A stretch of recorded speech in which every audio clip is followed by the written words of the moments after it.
दरवर्षीप्रमाणे कान्स महोत्सव यावर्षीही लक्ष वेधून घेतोय। अनेक भारतीय कलाकार कान्ससाठी पोहोचले असताना एका मराठमोळ्या अभिनेत्याचंही नाव समोर आलंय, तो म्हणजे आदिनाथ कोठारे। सोशल मीडियाच्या माध्यमातून आदिनाथ हा कान्सला गेल्याचं समोर आलं। शिवाय त्याने याचं नेमकं कारणही समोर आणलंय। नुकताच आदिनाथने एक व्हिडिओ शेअर करून नवी घोषणा केली आहे। आमची कंपनी कोठारे विजन प्रायव्हेट लिमिटेडच्या अंडर एक नवीन बॅनर सुरू केलाय, ज्याचं नाव आहे story tellers nook private limited. जर तुम्ही लेखक आहात, फिल्ममेकर आहात, और if you are an artist who has a story that he wants to tell from the bottom of his heart, you come to story tellers nook.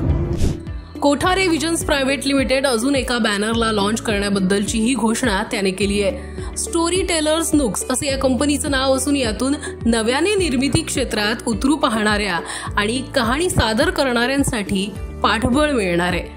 या कंपनीच्या पहिल्या प्रोजेक्टची ही घोषणा यातून आदिनाथने केली आहे। त्याचबरोबर आमच्या ह्या कंपनीचा पहिला प्रोजेक्ट, स्टोरी टेलर्स नूकचा पहिला प्रोजेक्ट म्हणजे बेनं। या फिल्मचं नाव आहे, ही एक फीचर फिल्म आहे। या फीचर फिल्मचं नाव आहे बेनं। बेनं म्हणजे बीज, it means a seed in English. Bena हा सिनेमा, ह्याचे लेखक दिग्दर्शक आहेत नितीन दीक्षित।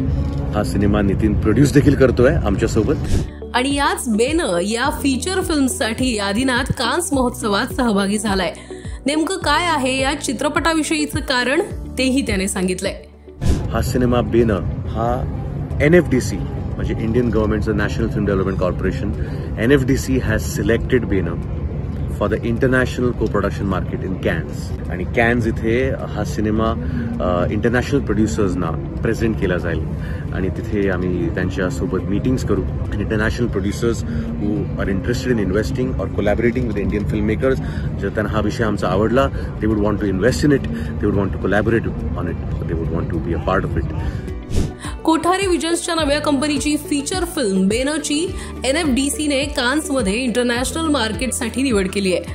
हा चित्रपट कान्समध्ये आंतरराष्ट्रीय निर्मात्यांना सादर केला जाणार आहे। आंतरराष्ट्रीय पातळीवरील निर्माते या चित्रपटाचा भाग होऊ शकणार आहेत। तेव्हा मराठी सिनेसृष्टीसाठी ही आनंदाची बातमी आदिनाथने शेअर केली आहे। Bureau report, let's up Marathi.